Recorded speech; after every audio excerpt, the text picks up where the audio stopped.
பிஸ்மில்லாஹிர் ரஹ்மானிர் ரஹீம். நீங்க முழுக்க முழுக்க அல்லாஹ்வை மட்டுமே முன்னோக்குங்க. நீங்க முழுக்க முழுக்க உங்களுடைய வாழ்க்கை முழுக்க முழுக்க யார் மீது தான் இருக்கணும்? அல்லாஹ்வின் மீதானதா? அல்லாஹ் மட்டும் முன்னோக்குங்க. வேற யார் மீதும் நீங்க எந்த வகையான நம்பிக்கையும் நீங்க கொண்டுராதீங்க. யார் மீதும் நீங்க ஆசை வச்சிடாதீங்க. யார் மீதும் அது அளவுக்கு அதிகமான ஒரு நம்பிக்கையை நீங்க வச்சுக்காதீங்க. அல்லாஹ்வின் மீது மட்டுமே உறுதியான நம்பிக்கையை நீங்க வைங்க. அவன் மீது நிராசை அடையாதீங்க. இஸ்லாம் சொல்லக்கூடிய வழி பாருங்க. அல்லாஹ்வின் மீது மட்டும் நீங்க நம்பிக்கை வைங்க. உங்களுடைய கணவனுக்கு கட்டுப்படுறீங்களா? அது அல்லாஹ் சொன்னான்றதுக்காக கட்டுப்படுங்க. உங்களுடைய மனைவிக்கு நீங்க உணவளிக்கிறீங்களா? அல்லாஹ் சொல்லி இருக்கிறான், அதற்காக நான் உணவளிக்கிறேன். உங்களுடைய பிள்ளைகளுக்கு நீங்க பராமரிக்கிறீங்களா? அவங்களுக்காக உங்களுடைய நேரங்களை தியாகம் செய்றீங்களா? எனக்கு அல்லாஹ் சொல்லி இருக்கிறான், அதனால நான் செய்றேன். உங்களுடைய நண்பர்கள் செய்த தவறுகளை மன்னிச்சு விட்டுறீங்களா? அல்லாஹ் சொல்லி இருக்கிறான், அதனால நான் மன்னிச்சு விட்டுறேன். யாராவது உங்களுக்கு செய்த துரோகங்களை நீங்க கண்டுக்காம போறீங்களா? இது அல்லாஹ் எனக்கு வழிகாட்டி இருக்கிறான், அதனால நான் போயிருக்கேன். இப்படியான மனநிலையில நம்ம வந்துட்டோம்னு சொன்னா இன்னைக்கு இந்த உலகமே ஸ்ட்ரெஸ், டிப்ரெஷன், ஏமாற்று, தற்கொலை அப்படின்னு சொல்லி போது பாருங்க. அது இருக்காது. ஏன்னா நான் உனக்கு கட்டுப்பட்டது உனக்காக இல்லை, என் ரப்பு எனக்கு சொல்லியிருக்கிறேன், அதனாலதான் நான் கட்டுப்பட்டேன். உனக்கு உணவளித்தது, உன்னை வளர்த்தது, உன்னை பராமரித்தது, உனக்கு நான் எல்லா விதமான சேவைகளை செய்தது, உன்னோடு நட்பு கொண்டது அனைத்துமே யார் தான்? என் ரப்புல் ஆலமீன் எனக்கு சொல்லியிருக்கிறான். என் பிள்ளைகளை இவ்வளோ கஷ்டப்பட்டு நான் வளர்த்து ஆளாக்கி நாளைக்கு நான் அவனை நல்ல ஒரு நிலைக்கு கொண்டு வந்ததுக்கு பிறகு அவன் எனக்கு துரோகம் செஞ்சாலோ ஏமாத்தினாலோ உடனடியாக நம்ம பெரிய ஒரு நிராசையில தள்ளப்படுறோம். ஆனால் எப்போ இருக்காதுன்னு சொன்னா, நீங்க முழுக்க முழுக்க அல்லாஹ்வை மட்டுமே முன்னோக்குனீங்கன்னு சொன்னா, அல்லாஹ்வை மட்டுமே நீங்க வணங்குனீங்கன்னு சொன்னா, அல்லாஹ்வை மட்டுமே உங்களுடைய ரப்புல் ஆலமீனாக நீங்கள் ஏற்றுக்கொண்டால் அந்த நிராசை நிச்சயமாக உங்களுக்கு இருக்காது. அப்ப அல்லாஹ் ஒருவன் தான் நம்மை படைத்த ரப்புல் ஆலமீன். அவனுக்கு எந்த இணையும் கிடையாது, அவனுக்கு எந்த துணையும் கிடையாது. அவனுக்கு நிகராக, சமமாக, இணையாக எந்த ஒன்றையும் நான் வைக்க மாட்டேன். அது ஒரு மகானா இருக்கலாம், மனிதனா இருக்கலாம், கல்லா இருக்கலாம், முள்ளா இருக்கலாம், செடியா இருக்கலாம், ஒரு தாயத்தா இருக்கலாம், ஒரு தகடா இருக்கலாம். எதுவாக இருந்தாலும் அல்லாஹ்வுடைய இடத்துல அல்லாஹ்வுக்கு தர வேண்டிய தரஜாவில் நான் யாரையும் வைக்க மாட்டேன். அல்லாஹ்வை நேசிப்பதை போன்று வேற யாரையும் நான் நேசிக்க மாட்டேன். அவன் தான் ஃபர்ஸ்ட் எனக்கு. அவன் மீது நான் வைத்திருக்கக்கூடிய லவ், அவன் மீது நான் வைத்திருக்கக்கூடிய அஃபெக்ஷன், அவன் மீது வைத்திருக்கக்கூடிய கண்ணியம், அவன் மீது வைத்திருக்கக்கூடிய மகத்துவம், அதுதான் எனக்கு ஃபர்ஸ்ட். அந்த இடத்தை நான் யாருக்கும் விட்டு கொடுக்க மாட்டேன். அவன் தான் எனக்கு ஃபர்ஸ்ட் அப்படின்னு நம்ம வச்சிட்டோம்னு சொன்னா மனசுல ரொம்ப பெரிய ஒரு சந்தோஷம் நமக்கு கிடைக்கும், ஒரு பெரிய நிம்மதி நமக்கு கிடைக்கும். ரெண்டாவது, முழுமையான முன்மாதிரியாக இருக்கக்கூடிய ரசூலுல்லாஹி ஸல்லல்லாஹு அலைஹி வஸல்லம் அவர்களை நம்ம ஃபாலோ பண்றோம். செகண்ட், நமக்கு இருக்கக்கூடிய சாய்ஸ் என்ன? ரெண்டாவது, மகிழ்ச்சியாக வாழ்வதற்கு நமக்கு இஸ்லாம் சொல்லக்கூடிய மிகச்சிறந்த வழி அல்லாஹ்வுடைய தூதர் நபிகள் நாயகம் ஸல்லல்லாஹு அலைஹி வஸல்லம் அவர்களை மிகச்சிறந்த முறையில நாம ஃபாலோ பண்றோம். அவங்க தான் நமக்கு மிகப்பெரிய முன்மாதிரி. ஒமா அர்சல்னாக இல்லா ரஹ்மத்துல் லில் ஆலமீன். அகிலங்களுக்கெல்லாம் அருட்கொடையாக அல்லாஹ்வுடைய தூதர் இருக்கிறார்கள். அவங்கள தான் நான் ஃபாலோ பண்ணுவேன். வேற யாரையும் என்னுடைய ரோல் மாடலாகவோ என்னுடைய ஃபாலோவரா நான் வச்சுக்க மாட்டேன். அவங்க தான் எனக்கு. எதை செய்தாலும், என்னுடைய வாழ்க்கையில் எதை செய்தாலும், எந்த பிரச்சனை வந்தாலும் அல்லாஹ்வுடைய தூதர் தான் எனக்கு மிகச்சிறந்த முன்மாதிரி. இஹ்லாசான முறையில் அல்லாஹ்வை வணங்குவேன், இஹ்லாசான முறையில் அல்லாஹ்வுடைய தூதரை பின்பற்றுவேன். இந்த ரெண்டு விஷயத்தை ரொம்ப முக்கியமா நம்ம வச்சுக்கணும். மூணாவது, அல்லாஹ்வால இறக்கப்பட்ட குர்ஆனை அதிகமாக ஓதுவது. அல்லாஹ்வால் இறக்கப்பட்ட குர்ஆனை அதிகமாக ஓதுவது. ஒரு காலம் இருந்தது, நம்முடைய இந்த மாதிரியான ஊர்கள், இந்த மாதிரியான கிராமங்கள்லாம் மகரிப் தொழுகை டைம் வந்துருச்சுனாலே அந்த தெருக்கல்ல என்ன சவுண்ட் வரும்? என்ன சவுண்ட் வரும்? குர்ஆன் அதிகமா ஓதக்கூடிய சவுண்ட் வரும் தானே. சென்னையில இருந்து நான் வரேன். எங்க தெருக்கல்ல நாங்க சின்ன பிள்ளையா இருக்கும் பொழுது, நாங்க விளையாடிட்டு இருக்கும் பொழுது, எங்களுடைய தெருக்கல்ல அப்பெல்லாம் போன்லாம் கிடையாது. ஒவ்வொரு வீட்லயும் குர்ஆன் ஓதக்கூடிய சவுண்ட் வரும். ஆனா இன்னைக்கு இங்க எப்படின்னு தெரியல. ஆனா இன்னைக்கு அந்த டைம்ல என்ன ஓடுதுன்னு சொன்னா, என்ன ஓடுது? சீரியல் ஓடுது. இப்போ கொஞ்ச நாளா அதெல்லாம் நம்ம பார்க்காதனால நமக்கு தெரியல. இல்ல அந்த பழைய சீரியல் பேர்லாம் சொல்லலாம், கோலங்கள், வேற என்ன, நாதஸ்வரம், இதெல்லாம் சொல்லலாம். இப்ப என்ன ஓடுதுன்னு நமக்கு தெரியல. அப்ப நம்ம தெருக்கல்ல இங்க எப்படின்னு தெரியல, அல்லாஹ் பாதுகாத்திருப்பான்னு நினைக்கிறேன். அப்ப நம்ம வீடுகள்ல என்ன இருக்குன்னு சொன்னா, குர்ஆன் ஓதுறது கம்மியாயிருச்சுங்க. குர்ஆன் ஓதுவது என்னைக்கு நம்ம வீட்டுல கம்மியானதோ அன்னைக்கே நம்ம வீட்டுல பலா, முசிபத்து எல்லாம் வந்துருச்சு. நோய் வந்துருச்சு, சண்டை வந்துருச்சு. கணவன் வீட்டுல இருந்து வெளியே போனாலும் சண்டை, வீட்டுல இருந்து வெளியில இருந்து உள்ள வந்தாலும் சண்டை, பார்த்தாலும் சண்டை, முறைச்சாலும் சண்டை, பேசினாலும் சண்டை, உட்கார்ந்தாலும் சண்டை. இல்லையா? காரணம் என்னன்னு சொன்னா அல்லாஹ்வுடைய தூதர் தெளிவா சொல்றாங்க, எந்த வீட்டில் சூரா பக்ரா ஓதப்படுகிறதோ அந்த வீட்டில் ஷைத்தான் விரண்டோடுகிறான் அப்படின்றாங்க. நம்முடைய வீடுகள்ல குர்ஆன் ஓதப்படாததுனால இன்னைக்கு ரொம்ப பெரிய பலா முசீபத் நம்ம வீட்டுல வந்துருச்சு. பரக்கத் இல்லாத நிலை, மலக்குகள் உள் நுழையாத வீடா நம்முடைய வீடு மாறிடுச்சு. கரெக்டா? மலக்குகள் உள்ள வர்றது கிடையாது, உருவப்படங்கள் இருக்கக்கூடிய வீடா நம்ம வீட்டுல மாறிடுச்சு. இன்னைக்கு நம்ம இணை வைப்பை விட்டு இவ்வளவு பேசுறோம். ஷிர்கை செய்யக்கூடாது, சிலைகளை வணங்கக்கூடாது, அதே மாதிரி அல்லாஹ்வை மட்டும்தான் வணங்க வேண்டும் அப்படின்னு சொல்றோம். ஆனா நம்முடைய வீட்டு நாடகங்கள்ல எல்லா விதமான வணக்க வழிபாடுடைய அந்த காட்சிகளும் நடைபெறதை நம்ம பார்க்கிறோம் தானே. அந்த நாடகங்கள்ல ஓடக்கூடியவங்க மற்ற வழிபாட்டு தலங்களுக்கு போறாங்க. அந்த சிலைகள் நம்முடைய வீட்டு டிவிக்கள்ல இன்று காட்சிப்படுத்தப்படுதா இல்லையா? அப்ப யார் வீட்டுல எது வந்துருச்சு பாருங்க இல்லையா? அந்த மந்திரதாரர் ஓதக்கூடிய அந்த ராகங்களும் நம்முடைய வீட்டுல வந்துருச்சு. அல்லாஹ்வுக்கு இணை வைக்கக்கூடிய காரியம் யாருடைய வீட்டுல நடக்குதுன்னு பாத்தீங்கன்னா நம்ம வீட்டுல நடக்குது. அவ எப்படி மலக்குகள் உள்ள வருவாங்க? எப்படி கணவன் சம்பாதிச்சுட்டு வந்தா பரக்கத் எவ்வளவு சம்பாதிச்சாலும் நிக்க மாட்டேங்குது, எப்படி நிக்கும்? மலக்குகளே உள்ள வரலையே, மலக்குகளே நம்முடைய வீடுகளுக்கு வரலையே, எப்படி நிக்கும்? சம்பாதிச்சா எவ்வளவு சம்பாதிச்சாலும் ஹாஸ்பிட்டலுக்கு போயிட்டு தான் இருக்கும்.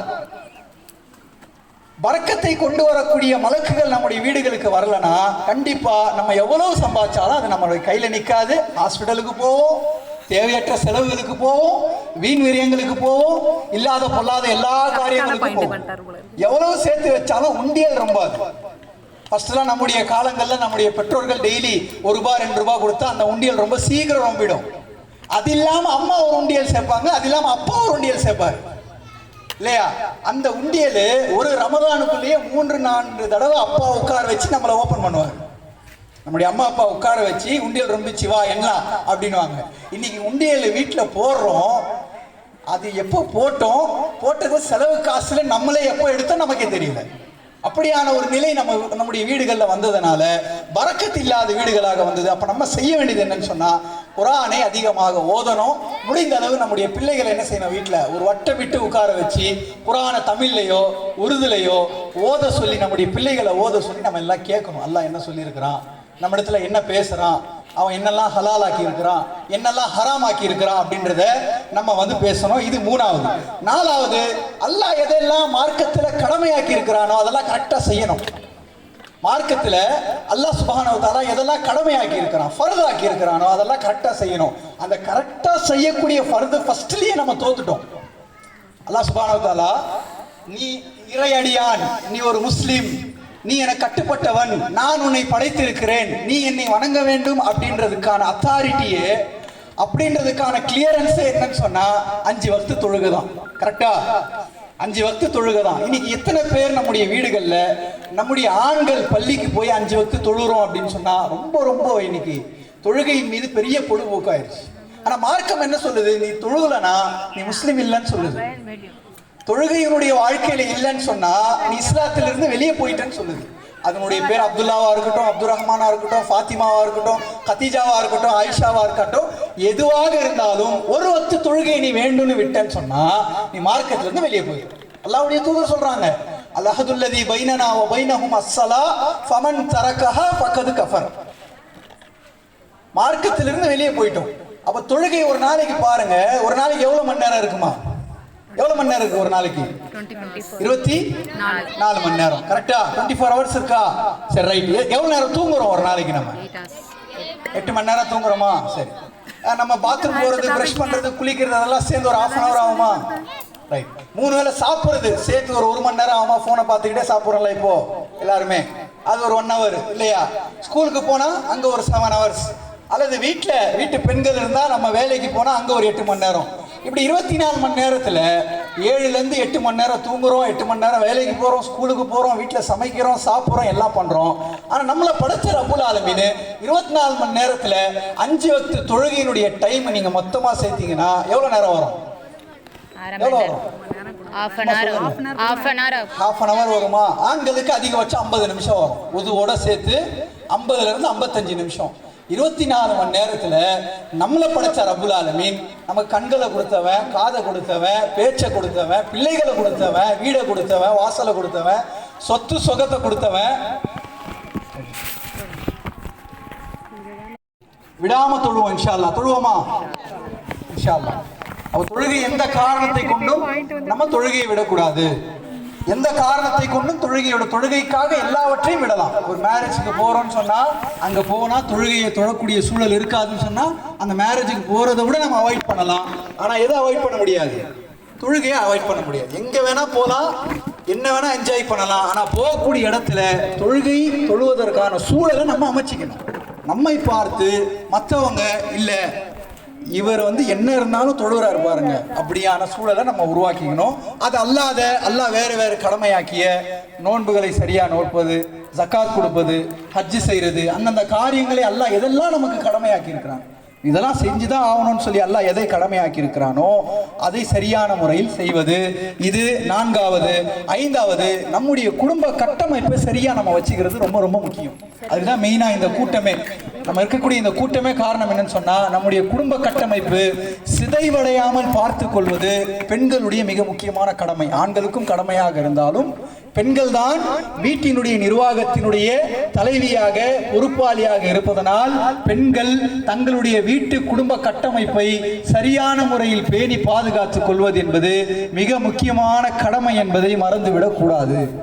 இன்னைக்கு நம்ம என்ன செஞ்சிடறோம்னு சொன்னா குடும்ப கட்டமைப்பை பாதுகாப்பதில் தவறு செஞ்சிடறோம். எப்படின்னு சொன்னா ஃபார் எக்ஸாம்பிள் பாருங்க, இன்னைக்கு நம்முடைய பிள்ளைகளுக்கு ஏதாவது ஒண்ணுன்னா நம்ம உடனடியாக போய் பார்க்கிறோம் இல்லையா? பிள்ளைகளுக்கு உடம்பு சரியில்லை, நம்முடைய வீட்டில் இருக்கக்கூடிய சிறுவர்களுக்கு ஏதாவது உடம்பு சரியில்லாமல் போயிடுது, அவங்களுக்கு ஏதாவது ஒரு நோய் நொடி வந்துருந்துன்னா பார்த்துடுறோம். ஆனால் இன்னைக்கு நிறைய ஆண்களும் சரி பெண்களும் சரி நமக்கு ஏதாவதுன்னா நம்ம பார்த்துக்கிறது இல்லை. நல்லா யோசிச்சு பாருங்க, நம்ம வீட்டு ஆண்கள் பாருங்க, சின்ன சின்ன உடம்பு சரியில்லாமல் போவோம், சின்னதாக ஏதாவது பிரச்சனை வரும், பெருசாக பார்த்துக்க மாட்டாங்க. ஏதாவது வயிறில் ப்ராப்ளம் இருக்கும், கை காலில் ஏதாவது ப்ராப்ளம் இருக்கும், அதை பார்த்துக்க மாட்டாங்க. ஆனால் பிற்காலத்தில் அது என்ன ஆகும்னு சொன்னால் பெரிய ஒரு சுமையாக நிற்கும். நான் திரும்ப போகக்கூடிய இடங்கள் எல்லாம் சொல்வது என்னன்னு சொன்னா, ஆண்களே உங்களுடைய வீட்டிற்கு நீங்கள் தரக்கூடிய மிகப்பெரிய செல்வமே உங்களுடைய ஹெல்த் தான். யாருடைய ஹெல்த் தான்? நம்ம நல்லா இருக்கிறது தான் நம்முடைய வீட்டுக்கு நம்ம தரக்கூடிய மிகப்பெரிய ஆயுதம். ஆனா நம்ம என்ன செஞ்சிடறோம் சொன்னா, குடும்பத்தை பார்க்கிறோம், மனைவியை பார்க்கிறோம், தாய் தந்தையை பார்க்கிறோம், பிள்ளைகளுக்காக ஓடுறோம், அவங்க நல்லா இருக்கணும், அவங்க நல்லா படிக்கணும், அவங்களுடைய உடல்நிலை நல்லா இருக்கணும்னு சொல்லி நமக்கு ஏதாவது வந்துருச்சுன்னு சொன்னா நம்ம பார்க்காம விட்டுடுறோம். ஆனா நம்மை பார்த்து கொள்வதுதான், பிள்ளைகளை பார்ப்பதை விட உங்களுக்கு ஏதாவது ஒன்றென்றால் முதலில் சென்று பாருங்கள், மருத்துவமனை அணுகுங்கள், உங்களுடைய ஹெல்த்தை பார்த்துக்கிறதுல ரொம்ப முக்கியத்துவத்தை கொடுங்க. ஏன்னா உங்களுக்கு ஏதாவது ஒன்றென்றால் உங்களுடைய குடும்பத்தினர் தனியாக நின்று விடுவார்கள். உங்களுடைய குடும்பம் ஆள் அரவம் இல்லாமல் நின்றுவிடும். அதனை முக்கியமாக பார்த்துக்கணும். நம்ம குடும்பத்துக்கு நம்ம செய்யற மிகப்பெரிய செல்வமே, நம்ம குடும்பத்துக்கு நம்ம தர்ற மிகப்பெரிய கிஃப்டே நம்முடைய ஹெல்த்தை சரியா பார்த்துக்கிறது தான். இன்னைக்கு பார்த்தீங்கன்னு சொன்னா சிறு வயது, இளம் வயது அல்லது 40 வயது ஹார்ட் அட்டாக் நிறைய வருது. ஆண்களுக்கு அதிகமாக வருது. சின்ன சின்ன நோய்களை வெளியே சொல்லாம அதை போய் சரியா கேர் பண்ணி பார்க்காம உள்ள அழுத்தி ஒரு நாள் அது பஸ்ட் ஆயிடுது, அது ஹார்ட் அட்டாக்கா கன்வெர்ட் ஆயிடுது. இன்னைக்கு சென்னை மாதிரியான ஏரியாக்கள்ல, ஊர் சைட்ல எப்படி நமக்கு தெரியல, ஆனா சென்னை மாதிரியான ஏரியாக்கள்ல நிறைய முஸ்லிம் ஆண்கள் 30 வயசு, 35 வயசு, 40 வயசு, 45 வயசுல ஹார்ட் அட்டாக்ல மவுத் ஆகக்கூடிய நிகழ்வுகள் வாரம் 1 கேள்விப்படுறோம். வாரத்துக்கு 1 நம்ம காதுக்கு வந்துகிட்டே இருக்கு. ஏன்னு சொன்ன காரணம் என்னன்னு போய் பார்த்தா, அவர் ஓடுவாரு, வேலை செய்வாருங்க, அவருக்கு ஏதாவதுனா பார்த்துக்க மாட்டாருங்க. இதுதான் வரக்கூடிய பதில். அதே போன்ற பெண்மணிகளும் தங்களுக்கு ஏதாவது ஒரு பிரச்சனைனா அதை சரியான முறையில் பாதுகாக்காம இருக்கிறோம். அதை நம்ம கவனப்படுத்தணும்.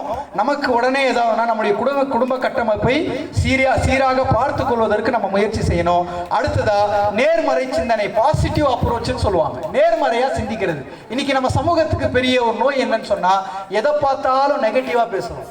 அது ஆவாது, அது நடக்காது, இது ஆவாது, அவன் அப்படி, இவன் இப்படி, அவன் சரியா இல்லை, இவன் சரியா இல்லை, அப்படி சொல்லி யாரை பார்த்தாலும் நெகட்டிவ், எவரை பார்த்தாலும் நெகட்டிவ், எதிர்மறையா சொல்றது.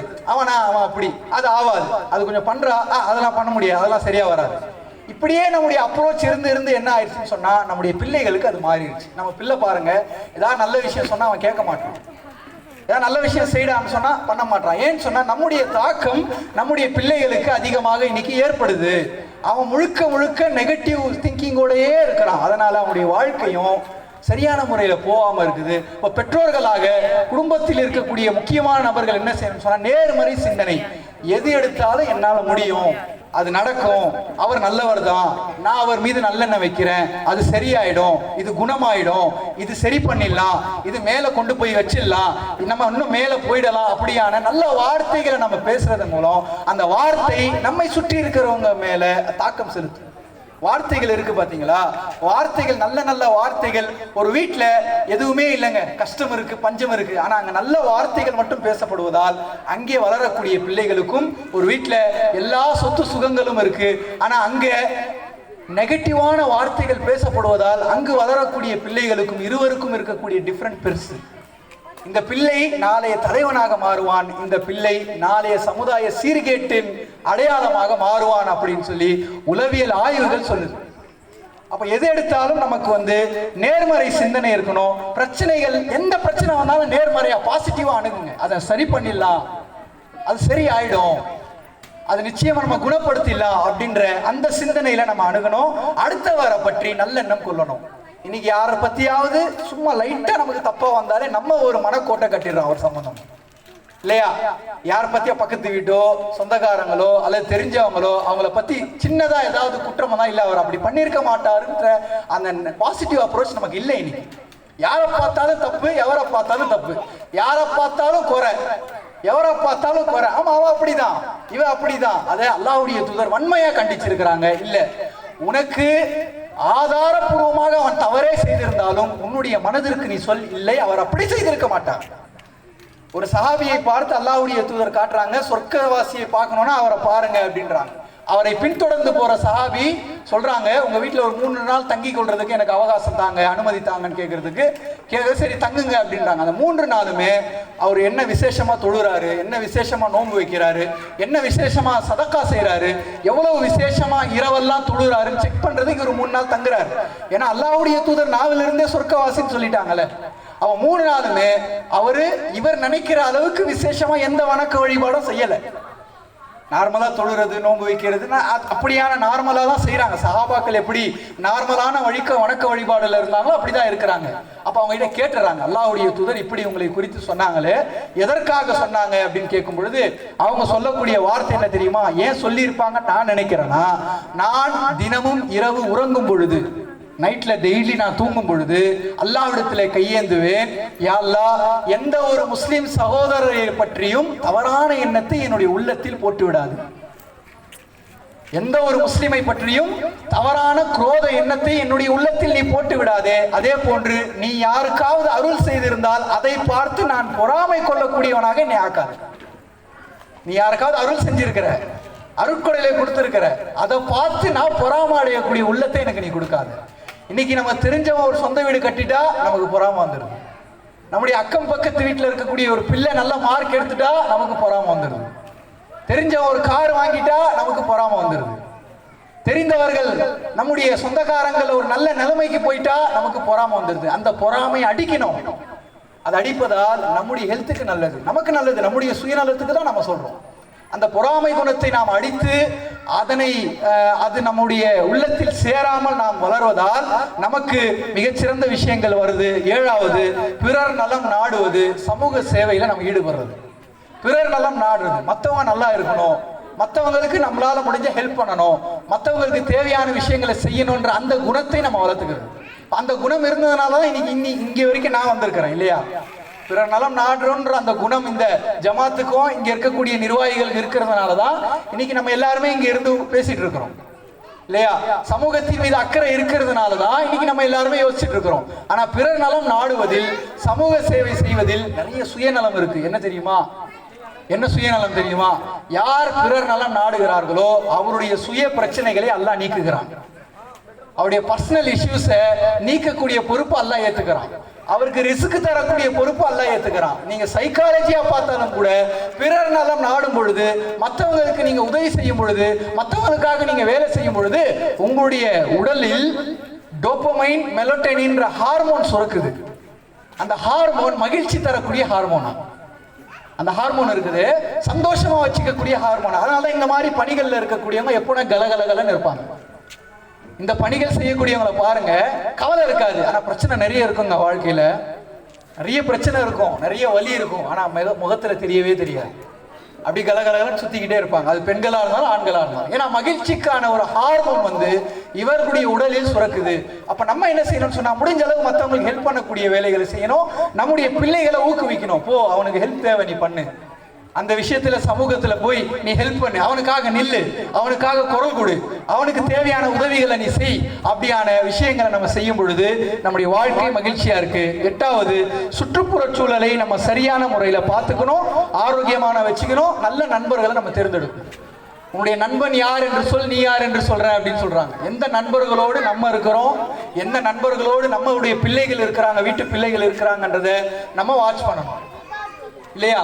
நல்ல பிள்ளைகளோடு நம்முடைய பிள்ளைகளை சேர்க்க விடணும். நம்மளும் யாரோட நட்பு கொள்றோம்? நெகட்டிவ் தாட் இருக்கிறவங்க, மற்றவங்களை பத்தி புறம் பேசுறவங்க, மற்றவங்களை பத்தி கோல் சொல்றவங்களோட நம்ம நட்பு வச்சிருக்கிறோமா? அல்லாஹ்வை பற்றி பேசக்கூடியவங்க, நல்ல விஷயங்களை பற்றி பேசக்கூடியவங்க, அறிவு சார்ந்து பேசக்கூடியவங்க, மார்க்கம் விஷயம் பேசக்கூடியவங்களோட நம்ம நட்பு வச்சிருக்கிறோமா அப்படின்றத நம்ம பார்க்கணும். நம்முடைய சுற்றுப்புற சூழலை இஸ்லாமிய மாஹூலோட இருக்கணும். ஏன்னு சொன்னா, அனுபவத்துல நான் பார்த்திருக்கிறேன். எங்களுக்கு தொழுகையை கற்றுக் கொடுத்தவர்கள், எங்களுக்கு மார்க்கத்தை கற்றுக் கொடுத்தவர்கள், எங்களுக்கு நிறைய நல்ல நல்ல விஷயங்களை கற்றுக் கொடுத்தவர்கள் இன்று இஸ்லாத்திலிருந்து வெளியே இருக்கிறாங்க. காரணம் என்னன்னு சொன்னா, சென்னை மாதிரியான ஏரியாக்கள்ல முஸ்லிம்கள் அடர்த்தியா வாழக்கூடிய பகுதிகளில் நிறைய வாடகை வீட்டில் தான் முஸ்லிம்கள் இருக்கிறாங்க. நம்முடைய மக்கள் நிறைய வாடகை வீடுகள்ல இருக்காங்க. அவங்களுடைய கனவு என்னன்னு சொன்னா, எப்படியாவது ஒரு சொந்த வீடு வாங்கிடணும், எப்படியாவது இந்த வாடகையில இருந்தும் இந்த ஹவுஸ் ஓனர்னால நிறைய பிரச்சனைகள் வரும் சென்னை மாதிரியான ஏரியாக்கள். அந்த பிரச்சனையிலிருந்து வெளியே வரணும்னு சொல்லி நிறைய அவங்க கஷ்டப்படுவாங்க. அதனால என்ன செய்வாங்கன்னு சொன்னா, சென்னையில இருந்து அவுட்ல இடம் வாங்குவாங்க. சென்னையில இருந்து அவுட்ல கொஞ்சம் தூரமா இடம் வாங்குவாங்க. இடம் வாங்கி அங்க வீடு கட்டிட்டு போயிடுவாங்க. ஏன்னா அங்க இடம் வாங்கும் பொழுது அவங்க பட்ஜெட்டுக்குள்ளேயே இருக்கும். வீடு கட்டுறதும் கொஞ்சம் சிம்பிளா கட்டிட்டு போயிடலாம். ஆனா அங்க போய் அவங்களுக்கு இஸ்லாமிய மாஹூல் கிடையாது, பள்ளிவாசல் கிடையாது, சுத்தி முஸ்லிம்கள் கிடையாது, மார்க்கத்தை பற்றி சொல்ல ஆள் கிடையாது. அப்படி எங்களுக்கு மார்க்கத்தை போதித்தவர்கள் எல்லாம் இப்படியான வேலைக்காக சொந்த வீடு கட்டி சென்று அங்கே மார்க்கத்தை இழந்தவங்க நிறைய பேர் இருக்கிறாங்க. அப்ப அல்லாஹ் கொடுத்த மிகப்பெரிய அருள், இந்த மாதிரியான முஸ்லிம்கள் வாழக்கூடிய மஹல்லாவில் அல்லாஹ் என்னை வாழ வைத்தது. முஸ்லிம்கள் வாழக்கூடிய மஹல்லாவில் அல்லாஹ் சுப்ஹானஹு வ தஆலா என்னை வாழ வைத்தது மிகப்பெரிய அருள். இதை நான் தக்க வச்சுக்கணும். முஸ்லிம்கள் ஜமாத்தோடையே நான் இருக்கிறதுக்கு என்ன நான் வந்து முயற்சி செய்யணும். எங்கெல்லாம் பயான் நடக்குதோ, எங்கெல்லாம் மார்க்க பணி நடக்குதோ, எங்கெல்லாம் அல்லாஹ்வை பற்றி பேசப்படுதோ, எங்கெல்லாம் மார்க்கம் சொல்லப்படுதோ, அங்க போய் நான் உட்கார்ந்துடணும். என்ன செய்யணும்னு சொன்னா, நான் வெளியே வராம இருக்கிறதுக்கு ஒரு காரணம், நான் மார்க்கத்துல இருந்து வெளியே வராம, என்னுடைய பிள்ளைகள் மார்க்கத்துல இருந்து வெளியே வராம இருக்கிறதுக்கான ஒரு மிகப்பெரிய காரணமாக அது இருக்குன்றதை நம்ம மறந்துடக்கூடாது. அடுத்து, அல்லாஹ் கலா கதிரை ஏற்படுத்தி இருக்கிறான். நன்மை நடந்தாலும் தீமை நடந்தாலும் எல்லாமே அல்லாஹ்வுடைய நாட்டத்தினால் தான் நடக்குது. அதை நம்ம நம்பணும். ஃபர்ஸ்ட் என்ன நடந்தாலும் ஒமா தஸ்குதுபி வரக்கத்தின், ஒரு மரத்திலிருந்து கீழே இலை விழுந்தாலும் அல்லாஹ்வுடைய நாட்டம் இல்லாமல், அல்லாஹ்வுடைய ஞானம் இல்லாமல் நடப்பதில்லை அப்படின்ற அந்த கலா கதிரை நம்ம நம்பணும். என்ன ஆனாலும் அது அல்லாஹ்வுடைய நாட்டத்தினால் தான் நடக்கும். நான் முயற்சி செய்வேன்ற அந்த நம்பிக்கையை நம்முடைய பிள்ளைகளுக்கு நம்ம முழுக்க ஊட்டணும். அடுத்தடுத்தியா நம்மை விட சிரமத்துல இந்த உலகத்துல நிறைய பேர் இருக்கிறாங்க.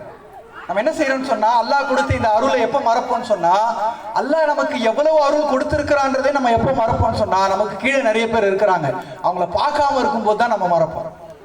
நமக்கு கீழே இப்ப இன்னைக்கு நைட்டு நம்ம வீட்டுக்கு எல்லாரும் போனா நமக்கு சாப்பிட வீட்டுல சாப்பாடு இருக்கு இல்லையா, தூங்குறதுக்கு நல்ல ஒரு அறை இருக்கு, நல்ல ஒரு வீடு இருக்கு. ஆனா இன்னைக்கு நைட் இப்ப சாப்பிடுறதுக்கு உணவு இல்லாத நிறைய மக்கள் இந்த உலகத்தில் வாழ்ந்து கொண்டிருக்கிறார்கள்.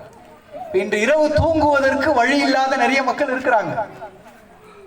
டயாலிசிஸ் பண்ணிட்டு அவதிப்படக்கூடிய நிறைய மக்களை அல்லாஹ் வாழ வைத்துக் கொண்டிருக்கிறான் இந்த உலகத்தில். நிறைய ஏழைகள், முடியாதவர்கள், கண் இல்லாதவர்கள் வாழ்ந்து கொண்டிருக்கிறார்கள். அப்ப அவங்களாம் காட்டிலும் அல்லாஹ் நம்மை நல்ல முறையில் வாழ வைத்திருக்கிறான் என்கின்ற அந்த உணர்வு நமக்கு வந்துருச்சுன்னு சொன்னா சந்தோஷமான ஒரு வாழ்க்கையை நம்ம கண்டிப்பா வாழ்வோம். 11வது, நேர மேலாண்மை, டைம் மேனேஜ்மெண்ட் சொல்லுவாங்க. இன்னைக்கு நம்முடைய டைம் பாத்தீங்கன்னா நம்மையே தெரியாம ஓடிக்கிட்டே இருக்கு. ஒருத்தர்கிட்ட சும்மா நின்று பேசினா அரை மணி நேரம் போயிடுது, ஒருத்தர்கிட்ட சும்மா உட்கார்ந்தா 1 மணி நேரம் ஓடிடுது. ஒன்றும் இல்லை, ஒரு ஃபோன் எடுத்து நீங்கள் சோஷியல் மீடியா உள்ளே போனீங்கன்னா அந்த டைம் எப்படி போகுதுன்னு நமக்கு தெரியல. ஆனால் அந்த டைமில் நிறைய நல்ல நல்ல விஷயங்கள் நம்ம செஞ்சுருக்கலாம். குடும்பத்துக்காக டைம் ஸ்பெண்ட் பண்ணியிருக்கலாம், கணவனோட உட்கார்ந்து பேசியிருக்கலாம், பிள்ளைகளோட விளையாடி இருக்கலாம், குர்ஆன் ஓதி இருக்கலாம். ஆனால் நம்முடைய நேரம் நம்மை தெரியாமல் அது பாட்டுக்கு ஓடுற மாதிரி ஓடிக்கொண்டிருப்பதை நம்மால் பார்க்க முடிகிறது. நேரத்தை நம்ம சரியான முறையில் கையாளணும். இந்த நேரத்தை நான் எப்படி டைம் ஸ்பெண்ட் பண்ண போறேன், இந்த நாளை என்னெல்லாம் நான் செய்ய போறேன்றதை காலையிலேயே முடிவு பண்ணி சரியான முறையில் நம்ம இருக்கணும். எல்லாம் தாண்டி 12வது தனித்துவத்தை இழக்காமல் வாழ வேண்டும். அல்லாஹ் இந்த உலகத்தில் படைத்திருக்கக்கூடிய ஒவ்வொரு பிள்ளைக்கும், இங்கே இருக்கக்கூடிய ஒவ்வொரு மனிதனுக்கும் ஒரு தனித்துவத்தை கொடுத்திருக்கிறான். ஒரு தனித்துவம் இருக்கு. எப்படி நம்முடைய விரல் ரேகை ஒருத்தருடைய விரல் ரேகை இன்னொருத்தருடைய விரல் ரேகையோட ஒட்டாதோ, அதே மாதிரி இங்க இருக்கக்கூடிய ஒவ்வொரு பிள்ளைக்கும் ஒவ்வொரு பெற்றோருக்கும் ஒரு தனித்துவம் இருக்கு. அதை எக்காரணத்தை கொண்டும் இழந்து விடாதீர்கள். உங்களை எந்த இடத்திலும் நீங்கள் தாழ்த்தி கொள்ளாதீர்கள். உங்களை எந்த இடத்திலும் நீங்கள் இறக்கிக் கொள்ளாதீர்கள். உங்களை எந்த இடத்திலும் தாழ்வாக நடத்துவதற்கு நீங்கள் அனுமதிக்காதீர்கள். எனக்கென்று அல்லாஹ் ஒரு தனித்துவத்தை கொடுத்திருக்கிறான்.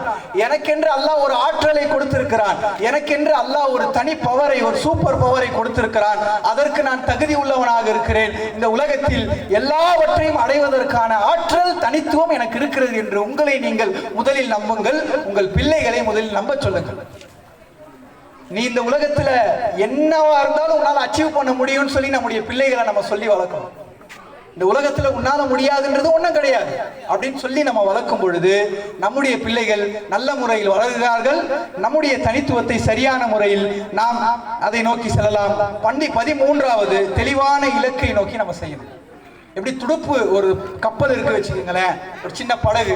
அந்த படகுல துடுப்பு இல்லைன்னா அந்த படகு இஷ்டத்துக்கு கடல்ல எங்கேயாவது போகுமோ, அதே மாதிரி துடுப்பு இல்லாத படகு அதோடைய இலக்கை நோக்கி போகாத மாதிரி இலக்கில்லாத மனிதன். இன்னைக்கு நிறைய பேர் இன்னைக்கு ஒரு சின்ன பிள்ளைய கூப்பிட்டு நீ என்ன வாங்க விரும்புறீங்கன்னு சொன்னா நமக்கு இலக்கு கிடையாது, நமக்குன்னு ஒரு கோல் கிடையாது, நமக்குன்னு எதை நோக்கி போறோம் நம்ம தெரியாது. அடுத்த 10 வருஷத்துல நீங்க என்ன செய்ய போறீங்கன்னு யாரையாவது நம்ம கூப்பிட்டு கேட்டா அவங்களுக்கு தெரியாது. அடுத்த 25 வருஷத்துல உங்களுடைய வாழ்க்கையினுடைய இலக்கு என்ன, எதை நோக்கி நீங்க போக போறீங்க, என்ன செய்ய போறீங்கன்னு கேட்டா நமக்கு இன்னைக்கு தெரியாது. அடுத்த 6 மாசத்துல நீங்க என்ன செய்ய போறீங்க, உங்களுடைய இலக்கு என்னன்னா நமக்கு தெரியாது. ஏன் ஒரு கோல் செட் பண்ணுவோமே, என்ன தப்பு? மாணவர்கள், மாணவிகள், பெற்றோர்கள் நமக்குன்னு ஒரு கோல் செட் பண்ணுவோம். இந்த மஹல்லால ஒரு இஸ்லாமிக் ஸ்கூல் கொண்டு வரணும், அதற்கு நான் ஒரு டீச்சரா போகணும்னு சொல்லி மாணவிகள் ஒரு கோல் செட் பண்ணுங்க. இந்த மஹல்லாவிலேயே நான் ஒரு சொந்த வீடு வாங்கணும், ஒரு கோல் செட் பண்ணுங்க. அடுத்த 10 வருஷத்துல ஒரு 10 கோடிக்கு நான் அதிபதியா இருக்கணும், ஒரு கோல் செட் பண்ணுங்க. என்ன தப்பு? அல்லாஹ் கொடுக்காமலையா போயிடுவான்? அல்லாஹ் கொடுக்காமலையா போயிடுவான்? நீங்கள் கேட்டால், அதற்கு முயற்சி செய்தால் நிச்சயமாக அல்லாஹ் சுப்ஹானஹு வ தஆலா கொடுப்பான். நீங்க என்ன வேணா கேளுங்க. 100 சவரன் நகை போட்டு நான் நிக்கணும், என் கோல் அடுத்த 20 வருஷத்துக்கு. தரமாட்டான் அல்லாஹ்? இல்ல ஆசைப்படக்கூடாதா? இஸ்லாம் ஆசைப்படக்கூடாதுன்னு சொல்லுதா? தாராளமா ஆசைப்படலாம். ஆனால் அதற்காக நீங்க என்ன செஞ்சீங்க, என்ன உழைச்சீங்க? இன்னைக்கு நம்ம உழைக்கிறதே கிடையாது. அடுத்த 5 வருஷத்துல குடும்பத்தோட ஹஜ்ஜுக்கு போகணும், இது என் கோல், அதுக்கு நான் ஓடுறேன். முடியுமா? முடியாதா? அடுத்த 3 வருஷத்துல நான் உம்ரா செய்யணும், குடும்பத்தோட உம்ரா செய்யணும், என் அம்மா அத்தா எல்லாரையும் கூட்டிட்டு போய் உம்ரா செய்யணும். முடியுமா? முடியாதா? அடுத்த 5 வருஷத்துல ஜகாத் கொடுக்கக்கூடிய நிலைக்கு என்ன நான் வளர்த்துக்கணும். முடியுமா? முடியாதா? இதெல்லாம் செல்வத்தை நோக்கி இஸ்லாம் எவ்வளவு ஓட சொல்லுது பாருங்க. செல்வம் இருந்தா தானே ஜக்காத் கொடுக்க முடியும், செல்வம் இருந்தா தானே ஹஜ் உம்ரா பண்ண முடியும், செல்வம் இருந்தா தானே நீங்க 4 பேருக்கு எடுத்து கொடுக்க முடியும். ஆனா ஏழையினுடைய மார்க்கம் இஸ்லாம்னு இன்னைக்கு தவறா நமக்கு சொல்லப்பட்டிருக்கு. காசை தேடாத, காசுக்கு ஓடாத, பணக்காரன் ஆகாத நமக்கு தவறா சொல்லப்பட்டிருக்கு. இல்ல, மார்க்கம் பணத்தை வரவேற்கிறது, பணத்தை தேட சொல்லுகிறது. ஆகப்பெரிய பணக்காரனா நீ ஆகு, ஆனா ஆகி நீ வழி தவறி போவாத. நீ என்ஜாய் பண்ணு, மற்றவங்களுக்கு நீ கொடு, நல்லா உலகம் சுத்தி பாரு, உனக்கு எங்கெல்லாம் பிடிச்சிருக்கோ அங்கெல்லாம் போகுன்னு சொல்லி மார்க்கம் தெளிவா சொல்லுது. அப்ப அதையும் நம்ம கவனத்துல வச்சுக்கணும். 14வதா ஒரு இலக்கு போடணும். அந்த போடக்கூடிய இலக்குல நம்முடைய வாழ்க்கையில எல்லாவற்றிலும் பொறுமையை நம்ம மேற்கொள்ளும்.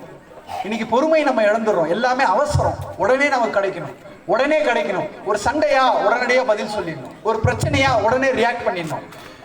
ஒரு பிரச்சனைய நீங்க தள்ளி போடுறதுனால, ஒரு உரையாடல்ல நீங்க பதில் சொல்லாம மௌனமா இருக்கிறதுனால நிறைய பிரச்சனைகள் இங்கு அமைதியாக்கப்பட்டிருக்குது, சமாதானம் ஆகப்பட்டிருக்கு. உறவுகளுக்குள்ள நடக்கக்கூடிய பிரச்சனைகள்ல ஒரு 5 நிமிஷம் நீங்க பேசாம மௌனமா இருக்கிறதுனால அந்த உறவு கிழிக்கப்படாமல், நசுக்கப்படாமல் இணைந்திருக்கிறது. அப்ப பொறுமை ரொம்ப முக்கியம். வாழ்க்கையில எந்த பிரச்சனை நடந்தாலும் கொஞ்சம் பொறுமையா, உடனடியா ரியாக்ட் பண்ணாம என் கிட்டதான் நியாயம் இருக்கு, என்கிட்டதான் நியாயம் இருக்குது, நான் தான் கரெக்ட்னு சொல்லி நம்ம பேசுறதுனால அங்க என்ன ஆயிடுதுன்னு சொன்னா உறவுகள் சீர்குலைந்து போறதை பார்க்கணும். ஆண்களாக இருக்கட்டும், பெண்களாக இருக்கட்டும், வாழ்க்கையினுடைய எல்லா நிலைகளிலும் பொறுமையை மேற்கொள்ள வேண்டும். பொறுமையை எந்த காலத்திலும் நம்ம விட்டுவிடக்கூடாது. 15வதாக இது எல்லாவற்றையும் நம்ம மெயின்டைன் பண்ணாலும், இந்த எல்லாத்தையும் நம்முடைய வாழ்க்கையில் நம்ம கடைபிடித்தாலும் எல்லாவற்றுக்கும் மேலானது அலா பி திக்ரில்லா, அல்லாஹ்வை நினைவு கொள்வது. அல்லாஹ்வை நினைவு கூறுவதை எந்த காலத்திலும் ஒரு முஸ்லீம் விட்டுவிடவே கூடாது. அல்லாஹ்வை எல்லா காலத்திலும் எல்லா நேரத்திலும் நினைவு கூர்ந்து கொண்டே இருக்க வேண்டும். அல்லாஹ்வை எந்நேரம் திக்ர் செய்யக்கூடிய ஒரு நாவு, அந்த நாவை அல்லாஹ் சுப்ஹானஹு வ தஆலா வேதனைப்படுத்த மாட்டான். அந்த நாவை அல்லாஹ் சுப்ஹானஹு வ தஆலா கஷ்டப்படுத்த மாட்டான். வாய்ப்புகள் கிடைக்கும் பொழுது சுப்ஹானல்லாஹ், அல்ஹம்துலில்லாஹ், லா இலாஹா இல்லல்லாஹ், அல்லாஹு அக்பர், அஸ்தக்ஃபிருல்லாஹ் வ அத்தூபு இலைஹி, சுப்ஹானல்லாஹி வ பிஹம்திஹி போன்ற ஜிக்ருகளை நம்முடைய நாவு உதித்துக் கொண்டே இருக்க வேண்டும். அல்லாஹ்வை நினைவு கூறுவது எது ஒன்றும் உங்களை தடை செய்து விடக்கூடாது. இந்த 15 விஷயங்கள் குர்ஆன் சுன்னா சொல்லக்கூடிய இந்த 15 விஷயங்களை நம்முடைய வாழ்க்கையில் நம்ம ஃபாலோ பண்ணா, நம்முடைய வாழ்க்கையில நம்ம பின்பற்றினால், நம்முடைய வாழ்க்கையில் நாம் நடைமுறைப்படுத்தினால் நிச்சயமாக மனிதன் எதற்காக ஓடுறான், எதற்காக கஷ்டப்படுறான், எந்த ஒன்றுக்காக இந்த உலகத்தில் ஓடிக்கிட்டே இருக்கிறான், அதை அல்லாஹ் சுப்ஹானஹு வ தஆலா கொடுப்பான் என்பதனை வாக்குறுதியாக கொடுக்கிறான். இந்த 15ஐயும் இன்னொரு தடவை நான் படிச்சு காட்டுறேன்.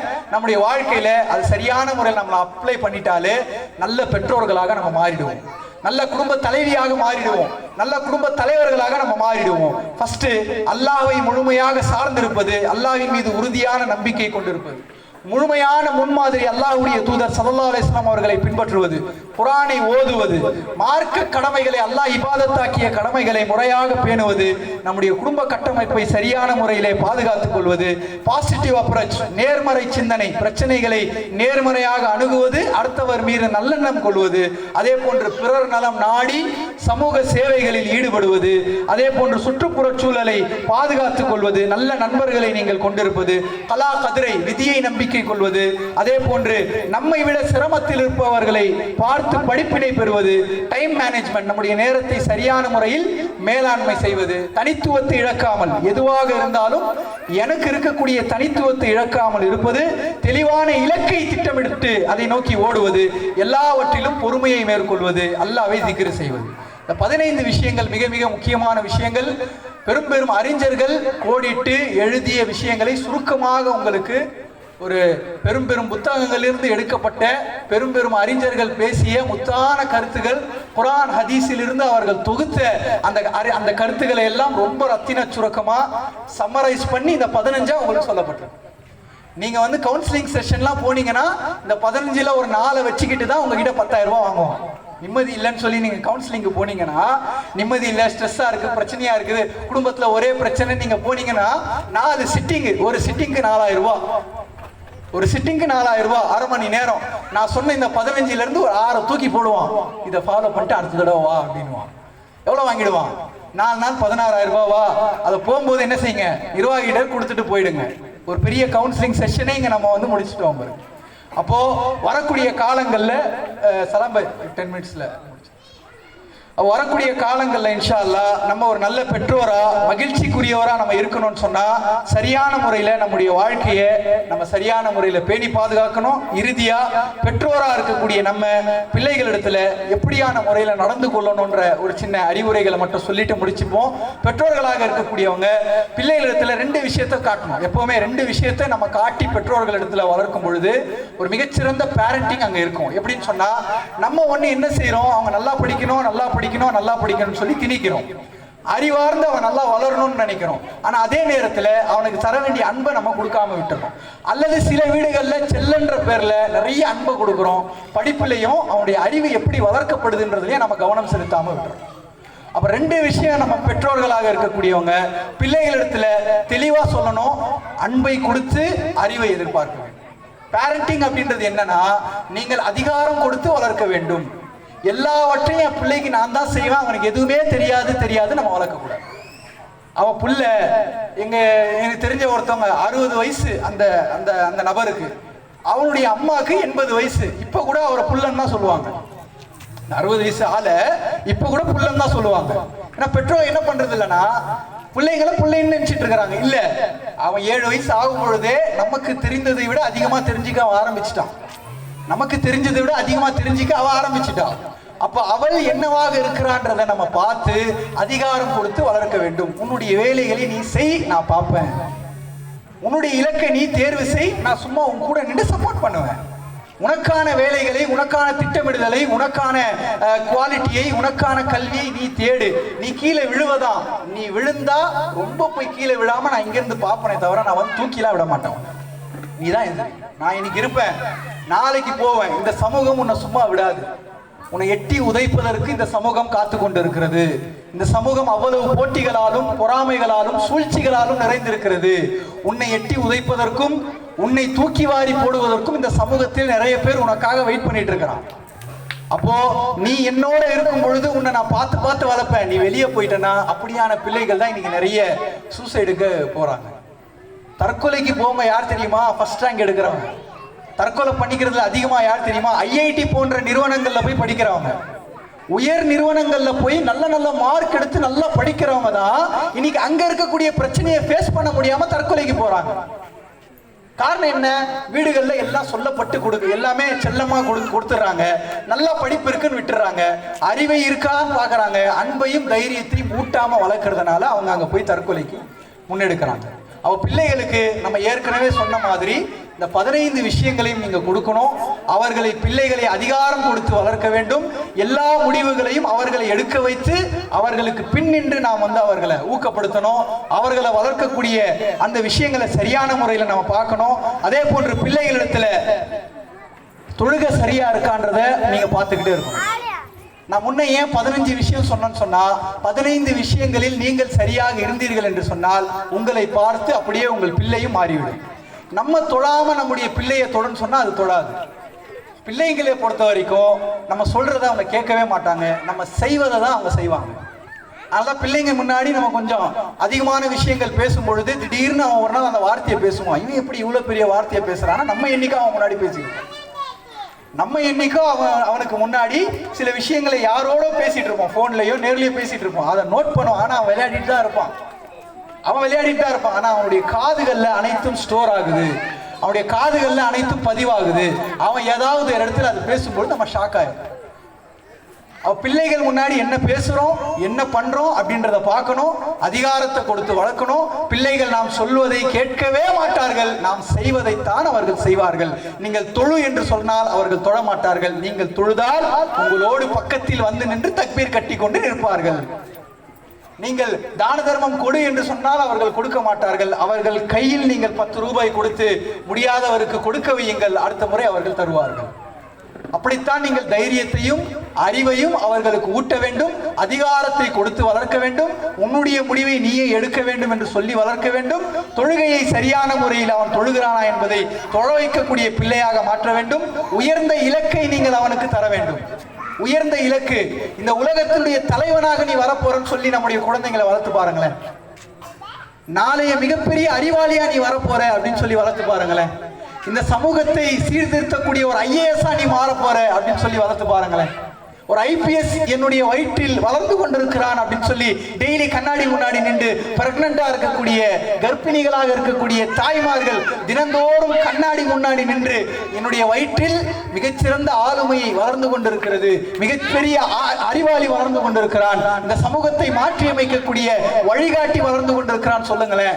நீங்கள் சொன்ன வார்த்தை ரோமங்களாகவும் ரத்தங்களாகவும் சிதைகளாகவும் சதைகளாகவும் ஹார்மோன்களாகவும் அவர்களுக்கு கடத்தப்படுகிறது. அதனால்தான் 8 மாசம் வாந்தியா இருக்கக்கூடிய பெண்களுக்கு பிறக்கக்கூடிய பிள்ளைகள் கோழைகளாக பிறக்கின்றன. ரொம்ப ஒரு மாதிரி சோகமாவே இருக்கும் அந்த குழந்தை. ஏன்னு சொன்னா அம்மா வந்து 8 மாசமும் உடல்நிலை சரியில்லாம ஒரே வாமிட்டிங்கோடயே இருந்திருப்பாங்க. அப்ப நம்ம வளர்க்கும் பொழுது அவர்களை சொல்லி சொல்லி வளர்க்க வேண்டும். நீ இந்த உலகத்தின் தலைவன், நீ இந்த உலகத்தின் வழிகாட்டி, நீ இந்த உலகத்தின் அறிவாளி, நீ இந்த சமூகத்திற்கு வெளிச்சம் பாய்ச்ச வந்த மிகப்பெரிய விஞ்ஞானி, நீ ஒரு கல்விமான், மிகப்பெரிய மருத்துவன், நீ ஹாஃபிது படித்து ஆலிம் படித்து சமூகத்தை வழிகாட்டக்கூடிய மருத்துவன், நீ ஹாஃபிதும் ஆலிமும் முடித்த இந்த சமூகத்தை வழிநடத்தக்கூடிய வழக்கறிஞர், நீ உச்ச நீதிமன்றத்திற்கு சென்று வாதாடக்கூடியவன், நீ உயர் பல்கலைக்கழகங்களில் படித்து மிகப்பெரிய ஆளாக மாறக்கூடியவன் நீ அப்படின்னு சொல்லி நம்முடைய பிள்ளைகளை வளர்க்குங்களேன். நம்முடைய பெண் பிள்ளைகளுக்கு சொல்லி வளருங்க. நீ என்ன வேணா படி, ஆனா அதுல நீ ஒரு ஆசிரியையாக மாறு.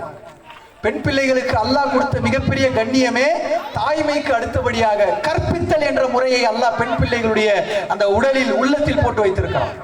கற்பித்தல் முறையில் பெண்கள் அதிகாரம் சென்று படிக்க வேண்டும், படித்து அவர்கள் கற்பித்தல் முறையை தேர்ந்தெடுக்க வேண்டும். எல்லா ஸ்கூல்லையும் பிரின்சிபலாவும் டீச்சராகவும் நம்முடைய பெண்கள் தான் இருக்காங்க. அந்த கற்பித்தலை எல்லாம் வைத்திருக்கிறான். பாத்தீங்களா 10 நாள் கிளாஸ்ல எந்த அளவுக்கு தயார் பண்ணாங்க பாருங்க பிள்ளைகளை. அது ஆண்களால முடியாது. ஆண்களுக்கு இயல்பில் அல்லாஹ் கற்பித்தலை வைக்கவில்லை, பெண் பிள்ளைகளுக்கு வைத்திருக்கிறான். அப்ப பெண் பிள்ளைகள் அவர்கள் விரும்பியதை ஹிஜாபோடு கண்ணியத்தோடு பாதுகாப்போடு அவர்களை படிக்க வைக்க வேண்டும். படித்ததில் கல்வியாளர்களாக அவர்களை மாற்ற வேண்டும். கல்வியாளர்களாக அவர்களை மாற்ற வேண்டும். நம்முடைய பிள்ளைகளை நாளைய சமூகத்தின் வழிகாட்டிகளாக அரசு அதிகார பொறுப்புகளில், பெரும் பெரும் கல்வி கூடங்களில், உயர் பொறுப்புகளில் சென்று அமரக்கூடிய மிகப்பெரிய படிப்புகளை நோக்கி தர வேண்டும். மார்க்கத்தை பேசிக்காக அவர்களுக்கு மார்க்கம் அவர்களை பேசிக்காக மார்க்கத்தை வைக்கணும். இப்போதுல இருந்தே ஒரு பெரிய கோலை அவங்களுக்கு நம்ம காக்கணும். அந்த கோல்ல வீம்போட நம்ம பெற்றோர்கள் இருக்கணும். அந்த கோலை நீ அடைய வேண்டும் என்று சொன்னால் எல்லாவற்றையும் நான் உனக்காக இழப்பதற்கு தயார். இப்ப சமீபத்துல ஒரு செய்தி பார்த்தோம். இந்த IPL மேட்ச் நடக்குதா, அதுல வைபவ்ன்ற ஒரு பையன் 14 வயசு பையன் 35 பால்ல 100 ரன் அடிச்சானா. அவன் சொல்ற பேட்டியை பாருங்க. எங்க அம்மா டெய்லி காலையில 3 மணிக்கு எந்திரிச்சு எனக்காக சமைப்பாங்க. என்னுடைய 8 வருஷம் கிட்டத்தட்ட 18 அதாவது 8 வருடம் நான் அதற்காக உழைச்சேன்னா 8 வருஷத்துல எங்க அம்மா டெய்லி 4 மணி நேரம் தான் தூங்கி இருக்கிறாங்க. 4 மணி நேரத்துக்கு மேல என்னுடைய தாய் தூங்குனதை நான் இது வரைக்கும் பார்த்ததே கிடையாது. 3 மணிக்கு எந்திரிப்பாங்க, எனக்காக சமைப்பாங்க, எனக்காக அவங்க உத்வேகப்படுத்துவாங்க, எனக்காக வேலை செய்வாங்க. யாரு? ஒரு சாதாரண ஒரு விளையாட்டு 35 பால்ல 100 ரன் அடிச்சான். உலகமே திரும்பி பார்த்தது. 14 வயசு பையன், உலகமே திரும்பி பார்த்தது. கேட்கறாங்க யாரா காரணம்? எங்க அம்மாவும் அப்பாவும் தான். எங்க அப்பா வேலையை விட்டாரு. நீ எத்தனை பேர் என்னுடைய பிள்ளை ஒரு IAS ஆகணும், ஒரு கலெக்டர் ஆகணும், ஒரு IRS ஆகணும், உச்ச நீதிமன்றத்தில் ஒரு நீதிபதி ஆகணும், ஒரு வழக்கறிஞர் ஆகணும், இந்த சமூகத்திற்காக போராடக்கூடிய விஞ்ஞானியா மாறணும், கல்வியாளனா மாறணும், பெரும் பெரும் அதிகார பொறுப்புகளுக்கு செல்லணும், உயர் பதிவுகளுக்கு செல்லணும்னு சொல்லி வேலையை விடுறவங்க யாராவது இருக்கிறோமா? தூக்கத்தை விடுறவங்க யாராவது இருக்கிறோமான்னு கேட்டா நம்முடைய சமூகத்தில் இப்படியான தாய்மையும் இப்படியான பெற்றோர்களும் உருவாகினால் இன்ஷா அல்லாஹ் சமூகம் அடுத்த 25 வருடங்களில் அதற்கான இலக்கை நோக்கி போகும். இப்போ இதுதான் ரொம்ப ரொம்ப முக்கியமானது. முடிஞ்ச அளவு அந்த 15லேயே நம்ம இன்ஷா அல்லாஹ் நம்முடைய வாழ்க்கையினுடைய மாற்றத்தை நோக்கி செல்லக்கூடிய எல்லா விஷயங்களையும் நம்ம என்ன செஞ்சிட்டோம், ஃபுல்லா பார்த்துட்டோம். எல்லாம் தாண்டி அன்பையும் அறிவையும் கொடுத்து அதிகாரத்தோடு அவர்களை வளர்க்க வேண்டும், அவர்களோடு நேரத்தை கழிக்க வேண்டும். டெய்லி யாரெல்லாம் உங்களுடைய பிள்ளைகளை பார்த்து, ஆண்கள் பெண்கள் யாரெல்லாம் உங்களுடைய பிள்ளைகளை பார்த்து டெய்லி அவர்களுடைய கண்களை பார்த்து 5 நிமிஷம் பேசுறீங்க, கை தூக்குங்க. டெய்லி உங்களுடைய பிள்ளைகளை பார்த்து ஒரு 5 நிமிடம் அவங்களுடைய கண்களை பார்த்து. யாருமே தூக்கல, 1 2 பேர் 3 பேர். நீயாப்பா, நீயே தூக்குற, சின்ன பையன் தூக்குறான், நான் பேசுவேன்னு. அப்பாவுடைய கண் பார்த்து நீ பேசுவியா?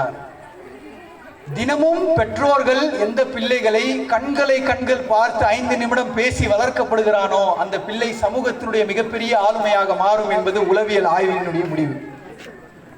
நம்முடைய பிள்ளைகளுக்கு எத்தனை பேருங்க முத்தம் கொடுக்கிறோம்? கை தூக்குங்க. அது எவ்வளவு பெரிய பிள்ளையா வேணா இருக்கட்டும். இதெல்லாம் ரொம்ப குறைஞ்சி போச்சு நம்முடைய வீடுகள்ல. எத்தனை பேர் நம்முடைய பிள்ளைகளுக்காக ஒரு நாள் ஆபீஸையோ வேலையையோ கடையையோ மூடிட்டு நான் என்னுடைய பிள்ளைக்காகவே இன்னைக்கு லீவு, அவங்களோட ஃபுல்லா நான் விளையாட போறேன் அப்படின்னு சொல்லி யாரெல்லாம் நமக்கு இருக்கிறோம்? இன்னைக்கு ரொம்ப கம்மி. எதுக்கோ லீவ் போடுவோம் நம்ம. அப்போ பிள்ளைகளுக்காக நேரம் கொடுக்கக்கூடிய பெற்றோர்கள், பிள்ளைகளிடத்துல அன்பை பரிமாறக்கூடிய பெற்றோர்கள், பிள்ளைகளிடம் நண்பர்களாக பழகக்கூடிய பெற்றோர்கள். நீங்க பிள்ளையா இருக்கும்போது உங்க அம்மா அப்பா உங்க இடத்துல எப்படி நடந்துக்கணும்னு நினைச்சாங்களோ அப்படி நீங்க உங்க பிள்ளைகளிடத்துல நடந்துக்கிறதே கிடையாது, இல்லையா? நீங்க பிள்ளையா இருக்கும்போது உங்க அம்மா அப்பா ஸ்கூல் போறேன்னா அடிக்க கூடாதுன்னு நினைப்பீங்க. ஆனா இப்போ உங்க புள்ள ஸ்கூல் போகல, அம்மா இன்னைக்கு போகணுமான்னு கேட்டாலே சாத்துன்னு நம்ம சாத்துறோம், இல்லையா? ஆனா என் அம்மா அப்பா மட்டும் நான் ஸ்கூல் போலன்னு சொன்னா என்ன விட்டுறணும் கம்முன்னு. என்ன நியாயம், இல்லையா? என்னுடைய தாய் தந்தை நான் கேட்டதெல்லாம் எனக்கு வாங்கி கொடுத்துடணும் நான் பிள்ளையா இருக்கும் பொழுது. இன்னைக்கு புள்ள கேட்டா நம்ம எரிஞ்சு விழுகிறோம். அவர்களை அவர்களாக அங்கீகரிப்பதில் நாம் மறுக்கிறோம். பிள்ளைகளை பிள்ளைகளாக அங்கீகரிப்போம், பிள்ளைகளை பிள்ளைகளாகவே பார்ப்போம். அதுதான் ரொம்ப ரொம்ப முக்கியமான ஒரு விஷயம். இறுதியா நிறைவுக்கு நம்ம வந்துட்டோம். நம்ம ஏற்கனவே சொன்ன மாதிரி ஒரு சின்ன ஆக்டிவிட்டி, பெண்கள் ஸ்டூடெண்ட்ஸ்லாம் நிறைய பேர் இருக்கிறீங்க. நம்முடைய வாழ்க்கையில இன்னைக்கு நம்ம நிறைய விஷயங்களை பார்க்குறோம், நிறைய விஷயங்களை நம்ம சந்திக்கிறோம். அப்படி சந்திக்கும் பொழுது பாருங்க, நம்முடைய பிள்ளைகளா இருக்கட்டும், நம்மளா இருக்கட்டும், வாழ்க்கை அப்படின்றது இதே மாதிரி சேனல்.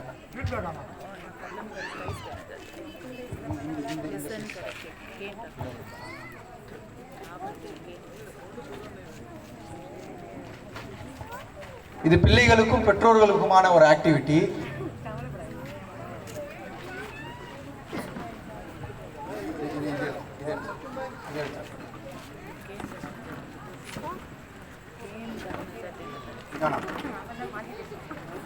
இப்போ மியூசிக் சேர்லாம் இல்லப்பா, யாரு இது? மியூசிக் சேர்லாம் இல்லை. இப்போ நம்முடைய வாழ்க்கையில இப்போ இவ்வளவு விஷயங்கள் நம்ம கேட்டோம், 15 விஷயங்கள் சொன்னோம். பெற்றோர் எப்படி இருக்கணும், பிள்ளைகளை எதை காட்டி நம்ம வளர்க்கணும், எப்படி வளர்க்கணும், நம்ம நிறைய விஷயங்கள் சொன்னோம். சிம்பிளா பெற்றோர்களும் பிள்ளைகளும் பார்க்க வேண்டியது ஒண்ணுன்னு சொன்னா, இதுதான் ஒவ்வொரு பெற்றோரும். இந்த காலி பேப்பர் தான் ஒவ்வொரு பெற்றோரும், இந்த காலியான பேப்பர் தான் ஒவ்வொரு மாணவனும், ஒவ்வொரு ஸ்டூடெண்ட்டும், ஒவ்வொரு பிள்ளையும், ஒவ்வொரு பெற்றோரும் இந்த மாணவன் தான். நம்ம வாழ்க்கையில நிறைய பிரச்சனைகளை ஃபேஸ் பண்றோம், வாழ்க்கையில நிறைய சவால்களை எதிர்கொள்றோம். நம்முடைய பிள்ளைகள் இனி எதிர்கொள்ள போறாங்க, வீட்லயே ஆல்ரெடி எதிர்கொண்டுட்டு இருக்கிறாங்க. எப்படி இந்த அம்மா அப்பாவை சமாளிக்கிறதுன்னு தெரியாம நிறைய பிள்ளைங்க நம்ம இடத்துல முழிச்சிட்டு இருக்கிறாங்க. இன்னைக்கு வரக்கூடிய காலங்கள் அப்படி இருக்காது, இன்ஷா அல்லாஹ். இருக்காதுல்ல? நல்ல முறையில அன்பையும் அதிகாரத்தையும் அறிவையும் கொடுத்து அவர்களை வளர்க்கக்கூடிய அந்த முயற்சிகளை நம்ம செய்யணும். அப்போ இந்த பிள்ளைகளும் பெற்றோர்களும் நாம சரியான முறையில பேரண்டிங்ல இருக்கிறோமா, நம்முடைய பிள்ளைகளை சரியா வளர்க்கிறோமா அப்படின்றத இந்த ஒரு பேப்பரை வச்சு நம்ம பார்க்கலாம். இப்போ இந்த பேப்பர் பாருங்க, நான் இதுக்கு மேல வைக்கிறேன். இதுதான் குடும்ப கட்டமைப்புன்னு நீங்க வச்சுக்கோங்க, சமூகம் இதுதான் நினைச்சுக்கோங்க, அவன் எதிர்கொள்ளக்கூடிய சவால்னு தான் நினைச்சுக்கோங்க, உங்களுடைய வீட்டு கட்டமைப்பு இதுதான் நினைச்சுக்கோங்க, இல்லையா? இதுதான் உங்களுடைய வீட்டு. அது கொஞ்சம் எடுத்து எப்படி பறந்து போது பாருங்க. இவ்வளவு இப்படிதான் நம்ம இருக்கிறோம் எல்லாரும், இல்ல வேணாம், இல்லையா? இது இப்படி இருக்கு, இப்படிதான் நம்ம எல்லாருமே இன்னைக்கு வாழ்ந்துட்டு இருக்கிறோம். நம்ம என்ன செய்யறோம்னு சொன்னா, இந்த கட்டமைப்புல நமக்கு நிறைய பிரச்சனைகள் வரும், நிறைய துன்பங்கள் வரும், நிறைய சவால்கள் வரும். அந்த சவால்கள்லாம் நம்ம என்ன செய்வோம்னு சொன்னா, இப்படி ஒரு சின்ன ஒரு துரும்பு பட்டாலே கீழே டமால்னு விழுந்துரும். ஒரு காத்து வந்தா நம்ம பறந்துருவோம். ஒரு சின்ன பேனான்றது என்ன, ஒரு சின்ன குடும்ப பிரச்சனை, ஏதாவது ஒரு சிக்கல், ஏதாவது ஒரு சங்கடங்கள், அதெல்லாம் வந்தாலே இப்படி நிக்குது. ஒரு பேனாவை தாங்கக்கூடிய சக்தி நம்முடைய பிள்ளைகளுக்கும் இல்லை, நமக்கும் இல்லை. ஆனா நம்முடைய வாழ்க்கையில நமக்கும் நம்முடைய பிள்ளைகளுக்கும் நம்ம என்ன செய்யணும்னு சொன்னா, அப்படின்னு சொன்னா, இந்த பேப்பர்ன்ற நம்முடைய வாழ்க்கைய நம்ம கொஞ்சம் கொஞ்சமா சக்தி ஏற்றணும், பவர் ஏற்றணும். இஸ்லாம்ன்ற அந்த பவரை நம்ம என்ன செய்யணும், இந்த பேப்பருக்கு ஏத்திக்கணும். அன்புன்ற அந்த பவரை நமக்கும் நம்முடைய பிள்ளைகளுக்கும் கொடுக்கணும். அறிவுன்ற அந்த பவரை நமக்கும் நம்முடைய பிள்ளைகளுக்கும் கொடுக்கணும். சகிப்புத்தன்மை, பொறுமை, நிதானம்ன்ற அந்த பண்புகளை நமக்கும் நம்முடைய பிள்ளைகளுக்கும் கொடுக்கணும். கல்வியை யாராலும் அழித்து ஒழித்து விட முடியாது. உங்ககிட்ட பணம் இருந்தா புடுங்கிப்பான், நிலம் இருந்தா வாங்கிப்பான், ஆனா கல்வி இருந்தா உன்னால எவனையும் எதனாலே செய்ய முடியாது. மார்க்க கல்வி, உலக கல்வி இரண்டும் சேர்ந்த ஒரு முஸ்லிமை யாரும் செய்ய முடியாது. அப்ப கல்வியை நம்ம வளர்த்துக்கணும். அந்த கல்வியை வளர்க்கறதுக்கு என்னெல்லாம் நம்ம செய்ய முடியுமோ அதெல்லாம் செஞ்சுக்கணும். இப்படி கொஞ்சம் கொஞ்சமா நம்முடைய வாழ்க்கையில அன்பையும் அறிவையும் அதிகாரத்தையும் பொறுமையையும் நிதானத்தையும் இஸ்லாமிய கல்வியையும் தொழுகையையும் மார்க்கத்தையும் இஸ்லாமிய சூழலையும் எல்லாவற்றையும் நம்ம கொஞ்சம் கொஞ்சமா மெருகேற்றணும். அதற்கு நம்ம வீட்டோட இருந்தா பத்தாது. இந்த மாதிரியான மாகுல், இந்த மாதிரியான சூழல், இந்த மாதிரியான விஷயங்கள்ல நம்ம என்ன செய்யணும், ஈடுபட்டுக்கிட்டே இருக்கணும். நம்ம மாகுலோட மக்களோட கலந்து மார்க்கத்தை கத்துக்கிறது, நல்ல கோலை நோக்கி ஓடுறது, சமுதாயத்திற்காக நம்ம பாடுபடுறது மாதிரியான விஷயங்கள் செய்யும் பொழுது இப்படியான ஒரு நிலையில நம்ம எல்லாருமே வந்திருப்போம். இப்படியான நிலையில நம்ம இருக்கும் பொழுது என்ன செய்யும், இப்படி இது இருக்கும் பொழுது இந்த பேனாவை தாராளமா தான். புரிஞ்சுதா? ஒரு காலி பேப்பருக்கும் இத்தனை விஷயங்கள் என்னுடைய குடும்பத்திலும் என்னுடைய பிள்ளையிடத்திலும் என்னுடைய வீட்டாரிடத்திலும் அது ஏற்றப்படும் பொழுது அது எப்படி மாறி இருக்கு. இப்போ ஒரு படிக்கட்டு மாதிரியான ஒரு தொனியில அது மாறி இருக்கு. அதற்கு பவர் ஏற்றப்பட்டிருக்குது, அதற்கு சக்தி ஏற்றப்பட்டிருக்குது. இப்போ எவ்வளவு பிரச்சனைகள் வந்தாலும் நீங்க ஒரு பேனா வைக்கலாம், இன்னொரு பேனா வைக்கலாம், சமூகத்தினுடைய சவால்களை வைக்கலாம், சமூகத்தினுடைய பிரச்சனைகள் வைக்கலாம். எதை வச்சாலும் அதே பேப்பர் தான், அதே பெற்றோர் தான், அதே மாணவர்கள் தான். அவர்களால் இதனை தாங்க முடியும், இதனால் அவர்களை ஏற்றுக்கொள்ள முடியும். அவர்கள் இதை கடந்து இன்னும் பல மைல் தூரத்திற்கு செல்லக்கூடிய ஒரு நிகழ்வை அவர்கள் ஏற்படுத்தி கொள்வார்கள். அப்ப தொடர்ந்து நம்ம போராடணும், கல்வி கற்கணும், நம்ம தியாகம் செய்யணும். இருக்கிறது ஒரு வாழ்க்கை, சொர்க்கம் வேணும்னு சொன்னா கொஞ்சம் ஆசாபாசங்களையும் கம்ஃபர்ட் ஜோனுன்னு சொல்லுவாங்க இங்கிலீஷ்ல, எனக்கு பிடிச்ச மாதிரி வாழ்றது, அதுல இருந்து கொஞ்சம் தியாகம் பண்ணி வெளிவந்து இந்த சமூகத்திற்காக உழைக்கக்கூடிய பிள்ளைகளாக மாற்றணும், சிறந்த பெற்றோர்களாக மாற்றணும். மவுத்துக்கு பிறகு இந்த உலகத்துல இப்படியான ஒரு நபர் வாழ்ந்துட்டு போனா அப்படின்னு சொல்லி 4 பேர் பேசக்கூடிய ஒரு நல்ல வாழ்க்கையை நம்ம வாழணும். நம்முடைய பெற்றோர்களுக்காக நம்முடைய பிள்ளைகள் துவா செய்யக்கூடிய ஒரு நல்ல வாழ்க்கையை நம்ம வாழணும். அதற்காகத்தான் இவ்வளவு சிரமேற்கொண்டு இப்படியான நிகழ்வுகள், இப்படியான அமர்வுகள் என்னெல்லாம் வந்து அங்கிருந்து கூட்டிட்டு வந்து பேச வைக்கிறதெல்லாம் இதை உங்களிடத்துல கவனப்படுத்தணுன்றதுக்காக தான், உங்களிடத்துல இதெல்லாம் உத்வேகப்படுத்தணுன்றதுக்காகத்தான் இதெல்லாம் கவனப்படுத்துறாங்க. ஷைத்தானுடைய வலைகள் தெளிவா பெருசா பின்னப்பட்டிருக்கு, கடல்ல வலை போடுற மாதிரி போடப்பட்டிருக்கு. அதுல நம்ம மாட்டாம பொறுமையோட, சகிப்புத்தன்மையோட, அன்போட, பண்போட, பண்பாட்டு செழிப்போட இந்த வாழ்க்கையை நம்ம வந்து கழிக்கணும். நம்முடைய பிள்ளைகளை எதிர்கால தலைவர்களாக, ஆளுமைகளாக, அறிவாளிகளாக நம்ம மாற்றணும் அப்படின்னு சொல்லி உங்களுக்கும் எனக்கும் நினைவூட்டியவனாக வாய்ப்பளித்த நல்ல உள்ளங்களுக்கு நன்றி கூறி விடைபெறுகிறேன். வாஹ்ரதவானா அல்ஹம்துலில்லாஹி ரப்பில் ஆலமீன். அஸ்ஸலாமு அலைக்கும் வரஹ்மத்துல்லாஹி வபரகாத்துஹு.